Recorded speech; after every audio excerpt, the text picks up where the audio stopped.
Today on ELN Morning. A continued call to action, while some demonstrators are still marching in Graham. Sweet salesmen, how a father-son team are serving helpings of honey while helping the bees. And chilling out, we've got more on the surprise cold snap bringing a chill to campus this morning. Today, April 22nd, 2021. This is ELN Morning.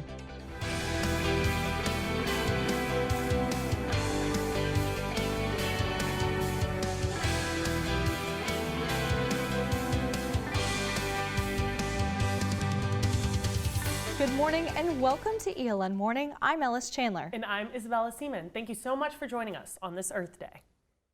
Local organizers are honoring George Floyd after the verdict in the murder trial of Derek Chauvin. Chauvin was convicted Tuesday on 2 counts of murder and 1 count of manslaughter in the death of George Floyd. Even though the trial is now over, some feel like the fight for justice is just getting started. Our Maeve Ashbrook went to Graham and spoke with protesters demanding change. I have no other choice but to be out here and fight to try to get things changed. Gathered in front of the Confederate monument, now surrounded by over $32,000 worth of fencing, protesters in Alamance County are still fighting. We still have issues that we need to focus on. Here in Alamance, it's one of the worst places in the entire country, if you ask me. If you ask a lot of people out here. After the verdict in the murder trial of George Floyd, protesters here at this bi-weekly protest say it's even more important. We're really pleased with the verdict, but it's only a start to the work we have to do. Protester Christopher Loy says even though it was the outcome he hoped for, he doesn't think it will help solve the problems in Alamance County. We're going to need to have major change here.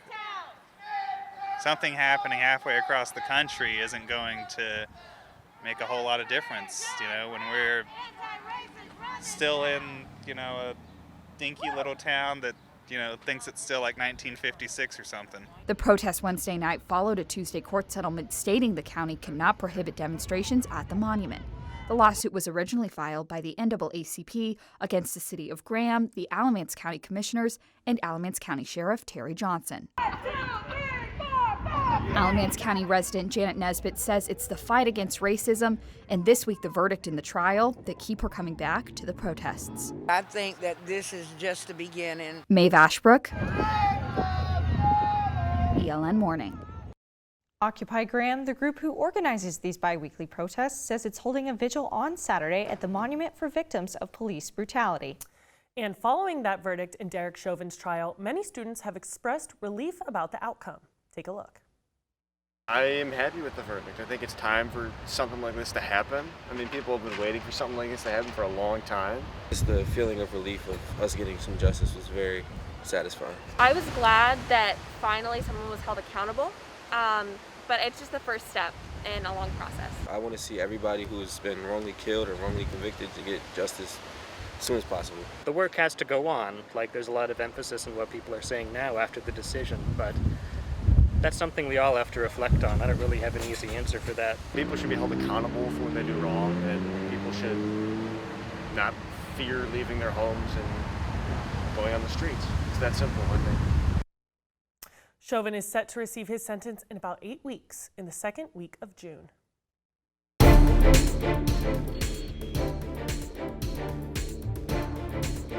North Carolina expects to lift nearly all restrictions related to the coronavirus pandemic on June 1st. Governor Roy Cooper announced yesterday that capacity and gathering limits will mostly be lifted. At that point, Cooper says he hopes masks will only be required for people in public indoor spaces. Although we're making progress, we haven't beaten COVID-19 yet, and the virus will still be with us even after June the 1st. So we need to keep being responsible. Governor's announcement comes as more people are getting vaccinated. As of today, the CDC is reporting 40% of the total population has received at least their first dose, while over 26% of the total population is fully vaccinated. Right now on campus, there are 7 active cases of the coronavirus, with 36 students in quarantine. There will be no extra tickets available for this year's commencement ceremonies.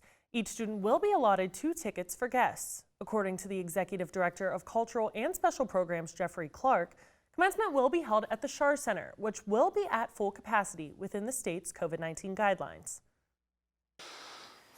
Make a friend with another student who maybe doesn't need a ticket.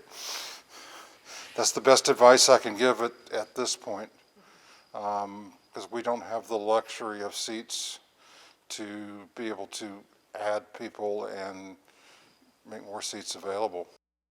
Clark says even if the state and town guidelines change, the university is unlikely to sell more tickets. ELN senior James DiBiase says while he was surprised that graduation is in person, he wishes everyone who wants to attend could. I could see that being an issue, you know, if you have multiple siblings or other family members you really want to be there. It's kind of, I feel like that's kind of unfair not having them be a part of it. Seating assignments will be based on when seniors pick up their tickets. If you're graduating and you want a good seat for your guests, Clark says to pick up your tickets at the earliest convenience. Tickets will be available at the Schar Center box office beginning May 3rd. Coming up, how you can reduce your carbon footprint on campus.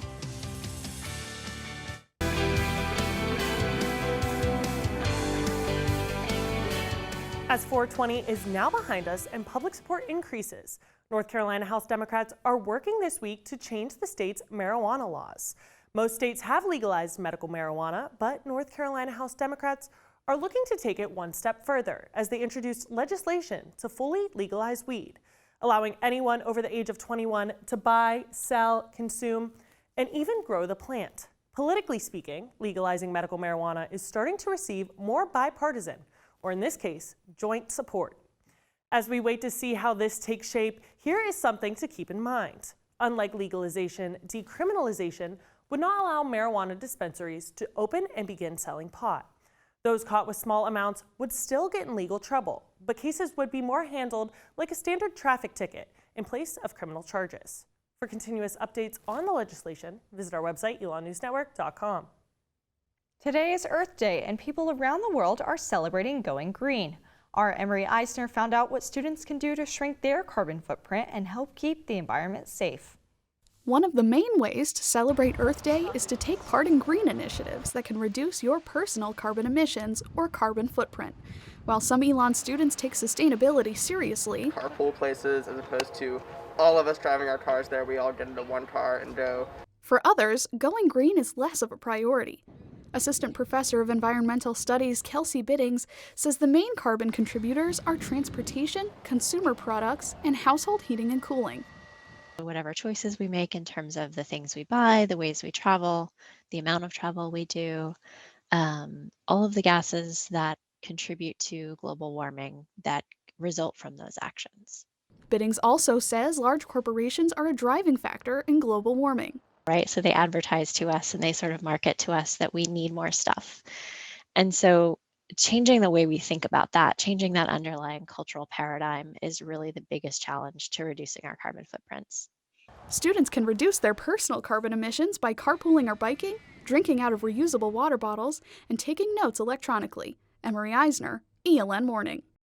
ELN Dining is also celebrating Earth Day with a special event outside of Lakeside Dining Hall tonight. From 4 to 8 p.m. today, students can use an extra meal swipe for access to the food and live music. Lakeside and McEwing dining halls will be closed during the event, but Clowen will remain open. The Authentically Alamance Farmers Market at Elon Community Church is back for the spring. Every Thursday, Mike's Local Honey and Produce is selling at the market for another season. Our Mackenzie Wilkes has the story. With spring arriving, one local business is getting some buzz. Honey. My favorite part of the whole process is eating the honey. Father-son duo Mike and Charlie Ross run Mike's Local Honey and Produce. For over 15 years, they've been raising bees and selling honey. Charlie learned the trade from his dad. He says it's all about taking care of the needs of the bees. Looking after the bees and being a steward of the bees, that's really what Mike is doing with Mike's Local Honey. My dad's being a steward of the bees, and he's making sure that they have everything that they need throughout the year, and in return, they provide a little something for us as well. Bee specialist and North Carolina State University professor David Tarpey says a steward of the bees manages the population. Honeybee colony populations are not declining. In fact, since CCD, we have more honeybee colonies now than we did 10 years ago. The problem with honeybees is that the colonies are dying off at an unsustainable rate, right? Beekeepers are managing them and growing them, and then they die off from diseases and all sorts of problems, and then they grow them back. One use of honey this spring is for allergies. Pollen counts in the state are on the rise, and the pollen count for grass and weeds this year was highest on April 13th and for trees on April 5th. AccuWeather projects pollen counts to peak in late spring. You get pure raw honey, it's already got the pollen in the nectar it's in the honey, but it's the bees have already treated it, if that makes any sense. But it gives your body an idea of what's in the environment. Mackenzie Wilkes, ELN Morning. And you can visit the Mike's Local Honey and Produce booth at the Farmers Market outside the Elon Community Church between 3 and 6 p.m. today. We've got some rain on the way. I'll tell you when to expect it right after this.